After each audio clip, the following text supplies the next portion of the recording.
Good afternoon, everyone.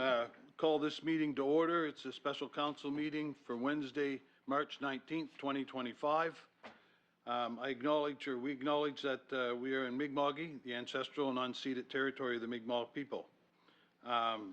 Number two, administrative and procedural issues. Before we start, I just want to send regrets here from Mayor Gilroy, who's unable to be with us today, and just acknowledge that we have Councillor McCormick and Councillor Lockhart on with Zoom today. I'll try to pay attention as much as I can to the screen, so just wave your arms if you can. Thanks.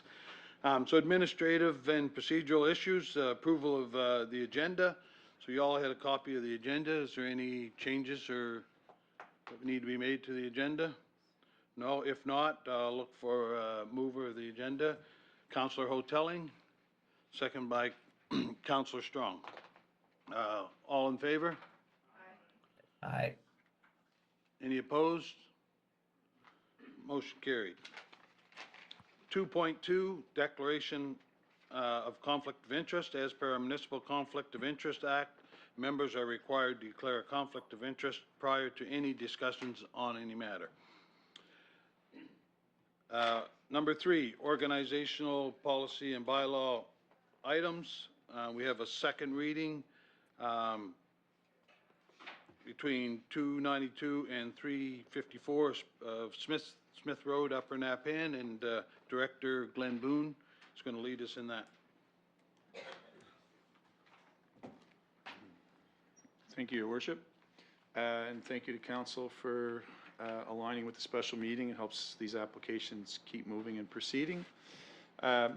First one is second reading, which is the bylaw to amend the land use bylaw, which is a rezoning of a portion of PID on the screen, and it's located in between 292 and 354 Smith Mill Road.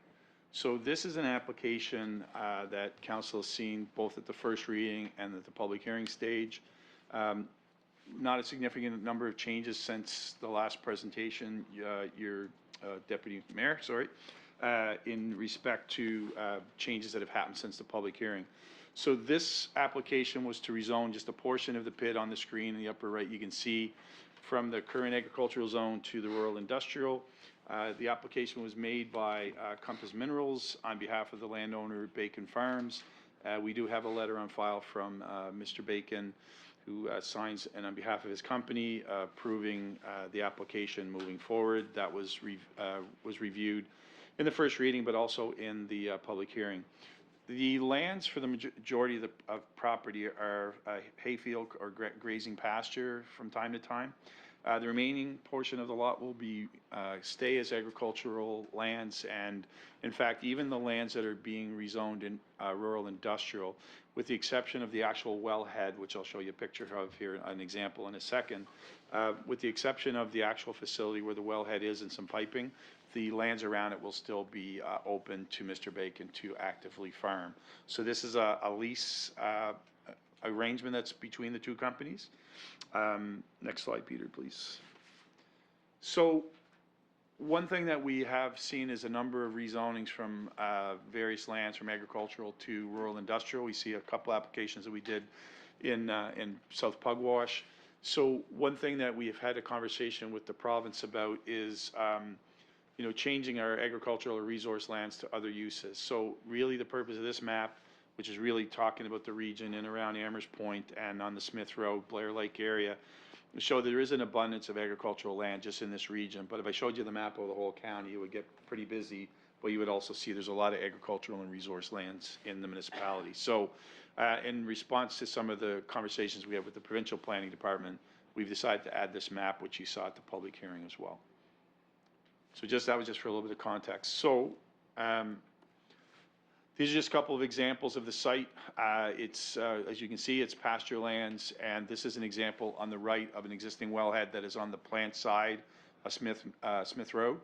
And just to give you an idea, there's very little impact on the lands themselves. They have to be zoned to the industrial for the use and for the piping and for the wellhead, but the majority of the land around it, once this the wellhead is normally fenced off, the rest of the land will still be able to be farmed as part of the overall operation for the larger property that's part of the PID.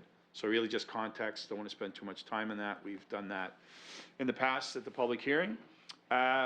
Financial implications, none directly to us, but Compass Minerals is a very large employer, as we know, staffing around 55 employees, and obviously greatly contributed to positively to the local community and the economy, and also a very large industrial taxpayer. Environmental implications, the rezoning, as I mentioned, we're only dealing with a very small portion of the overall farmland. There's agricultural land, as I mentioned, and reserve farmland and resource land throughout the municipality. We have quite a significant amount of it. And the rezoning doesn't necessarily impact this area in particular, but overall agricultural land in the most part is very healthy as far as acreage goes. The brine well itself is a very non-obtrusive use, Deputy Mayor, and to the members of council, so it's a pretty straightforward operation. And also, you know, Compass Minerals has existed in this neighborhood since 1945, so good corporate citizen, has good relationships with the neighbors. Community engagement all follow the normal process of the Municipal Government Act. Notices were properly posted on the municipal website. When we have some, and we have continued to post at least one ad in the newspapers. In this case, we use the Chronicle Herald, and we post a planning notice on the properties, which is our standard practice now as well. At the public hearing, Compass Minerals made a presentation, give you an overview of their property and the leases that they have and the access they have to the resources that are in the salt deposits that are under the ground, both on lands they own and lands they have mineral rights to. It also gave you kind of a good snapshot in how this operation will be set up once the rezoning is considered and if council endorses. And we heard one resident from the area speak on the project, and they're more concerned about you know, how large of the development could be and what other uses could potentially be put on these lands. So once you do rezone the land, I did mention this in the public hearing, it does open it to those industrial uses, but Compass has been very forthright, and they were very committed to the purpose of this rezoning is to put the wellhead on and to help their current operations. So no plans of any major structures other than the wellhead and potentially a small utility building. So, Your Worship, the recommendation is before you, and I'll be happy to answer any questions. Thank you. So we have a recommended motion that council approve second reading of the bylaw to amend the land use bylaw 25-02 to rezone a portion of PID 25066606 from agricultural zone to rural industrial zone. Can I have a mover for that? Moved by Councillor Strong, second by Councillor Fromm. Any questions?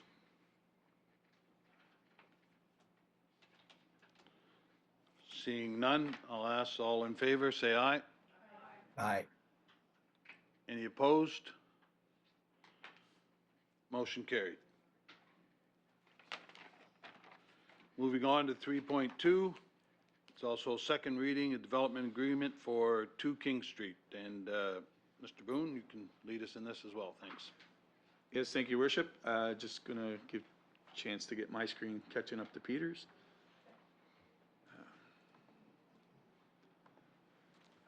As you mentioned, Your Worship, it's a second reading. This is a little bit different an application for council. It's a development agreement, which is essentially a contract between the municipality and the property owner. This is a special circumstance because the lands in question are actually zoned RLO, residential, low-density residential. However, within our RLO zone, the current bylaw and policy allows us to do limited commercial development through development agreement, which is kind of like a site-specific contract with site-specific details. This property was previously a commercial operation. It's had 2 different lives since its construction. Originally, I think those in Spring Hill might remember it as the EHS or the ambulance base at one time, and then it was utilized as a small engine repair shop after that. There was a residential component that was in it. It was probably one of the most recent uses of a portion of it, but the majority of the building had never really been converted from its commercial use. So the development agreement was presented at the public hearing. The details have always been in your package on what's actually in the contract. So things that we look at when we do a development agreement are listed from 1 to 6. I won't be specific about all of them, but the main thing we look at is screening from residential neighborhoods and limiting any of the impact as far as parking and access go. Restriction on hours of operation are also in the development agreement, which is more common when you do a development agreement that's in an area that might be closer to residential uses or schools and et cetera. So that is a consideration, and the operator with Choice Nuts Tire and Auto Parts, Mr. Choice Nuts, has agreed, to the terms and conditions that are in the development agreement. So we feel this aligns with policy. Just want to do a little surrounding context for the site. You can see it's an existing commercial building. The closer, there is a couple of residential properties that are quite close, but for the majority of the site, it's set back. It has existing parking area that requires very little expansion. Mr. Choice Nuts also agreed to restrict the access off of King Street, so we don't have that wide open intersection with, and also would restrict the driveway off of Lisgar Street. We did review this with our Director of Public Works, and obviously it's existing driveways that could be maintained, but in cooperation, Mr. Choice Nuts looking at restricting those access points just so we don't have as much free-flowing traffic on or off the site as the business gets established. It is located along the trucking route, not for all members of council, but the returning members will remember that we approved Lisgar Street as the new trucking route. So for the newer councilors, just to make you aware, this has direct access to the trucking route for deliveries into the community. It's a corner lot, so we did put in those additional intersection safety concerns around what we call the corner lot site triangle is what they refer to in that corner. There was a lot of public input in support of this development agreement. We received 14 written comments, and I won't go through all of those, Your Worship, Deputy Mayor, but we did go through those in great detail at the public hearing. It's been in part of your package. There was also a petition signed in support of it from quite a few residents along Lisgar and the neighborhood, and also from some of the workers at right across the street at Surrett Battery. So obviously users of the street, both from a residential perspective and also those traveling to and from work, saw it as an appropriate use for the site. That petition had about 110 signatures on it. We also heard some impact and input from the residents in the area and had concerns with respect to the development. 2 written comments were received. And the things that were brought up were pedestrian safety due to increased traffic and current lack of sidewalks in the area. Maybe a little bit of a challenge to the neighborhood character, but it had been a commercial retail enterprise in the past. And there were signatures, including some from, you can see just where the star is on the map, Deputy Mayor and to members of council. Right across the street, you see the RMUL zoning, the R multi, that's the seniors apartments. There was a number of residents from the apartment that did express some concern about neighborhood character changes. So looking at the balance, staff hadn't changed our recommendation in our report. We still support this based on the details that are in the development agreement. So from a financial implication, none specific to the municipality, with the exception of redevelopment of the existing building. We'll obviously bring back an operation to the facility, and we'll change the commercial tax valuation of the property long term. It also establishes a business that already has a presence in the community, but allows it to be in a newer location and the ability to provide better service. No specific environmental implications on this. We did have some comments made at the public hearing in relation to storage of materials and fuels. All of that's regulated through, 1, the building code, and secondly, if it's petroleum, it's regulated provincially. So no concerns there, and Mr. Choice Nuts and his staff and team already run an operation with similar materials and understand the process required. Again, this followed the whole process under the Municipal Government Act in accordance with notices. All the notices were properly placed on our website. They were also advertised in the newspaper, and we had a formal planning notice placed on the property.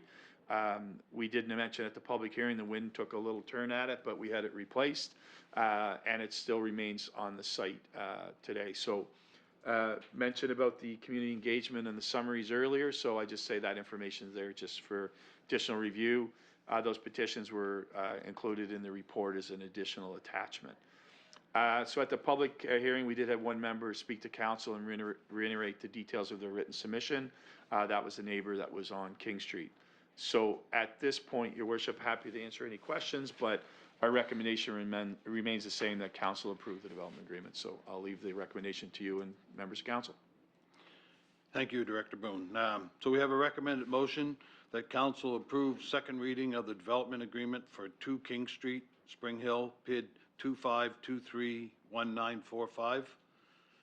Can I have a mover for that? Moved by Councillor McCormick and second by Councillor Lockhart.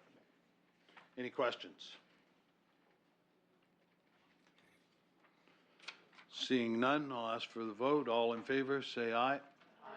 Aye. Any opposed? Motion carried. Thank you. Section 4, business issues. So we have approval of insurance renewal, and we'll ask Director Amy Hurdle to come up and lead us in that.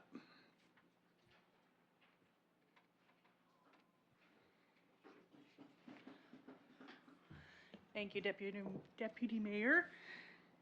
So the value of the renewal for both the general and volunteer fire department insurance services exceed the amount that may be authorized by the CAO and therefore must be approved by council. Insurance expires on March 31st, so it's time for the services for 25-26 to be awarded. In a little bit of background, the municipality issued an RFP for insurance services in January 2024, so just over a year ago. This was for insurance brokers to provide quotes on the 24-25 insurance coverage. The insurance services for the general insurance were awarded to Arthur J. Gallagher for just over $350,000. Volunteer fire department insurance services were awarded to BFL Canada for $427,000 in March of 2024. The RFP did allow for subsequent renewals to be granted up to 5 years total if there was satisfactory performance and service. The Director of Protective Services for the fire department insurance and myself discussed the renewal with both brokers and have received an estimated increase of 5 to 10% to the premiums. Actual renewal premiums are not received until the official renewal occurs, which will be in the next week. We have estimated and budgeted for general insurance services to cost $377,000 for general and about $472,000 for fire. Part of that increase to fire is the new fire hall in Spring Hill that will eventually hit the insurance next year. It's not on there yet, but when it's finalized, it will. So I did discuss with the Director of Protective Services. Both of us are happy with the coverage we had this year and didn't have any concerns. And so we are recommending that the general insurance be awarded to Arthur J. Gallagher again, and the volunteer fire department insurance be awarded to BFL Canada for the next year. Thank you, Director Hurdle. So we have a recommended motion that council approve the renewal of the general insurance policy to Arthur J. Gallagher in the amount of approximately $377,218, and the volunteer fire department insurance policy to BFL Canada in the amount of approximately $472,389, effective April 1st, 2025. And do I have a mover? Councillor Hotelling, and second, Councillor Lee. Any questions? Seeing none, I almost had one. I guess I was going to ask you why it was approximately, but you answered that in your presentation, so I understand that now, so thank you. So if seeing no questions, all in favor, say aye. Aye. Any opposed? Were you opposed there, Mr. Lockhart, or was that? No, I said aye. Okay, yeah, okay, thank you. Yeah. It was just the time delay, got me. I'm sorry. Okay, so motion approved unanimously. Thank you. Section 4.2, early approval of capital projects, and Director Walcrest is going to lead us in this discussion. Thank you, Deputy Mayor. For the last several years, staff has put forward to council a list of projects for early approval in advance of the rest of the budget, and there's several reasons to do that, whether it's we have secured funding or we want to get the project scheduled or to obtain advantageous funding if we know there's a price increase coming. This year, the projects we put forward were the Spring Hill wastewater treatment plant screen equipment upgrades.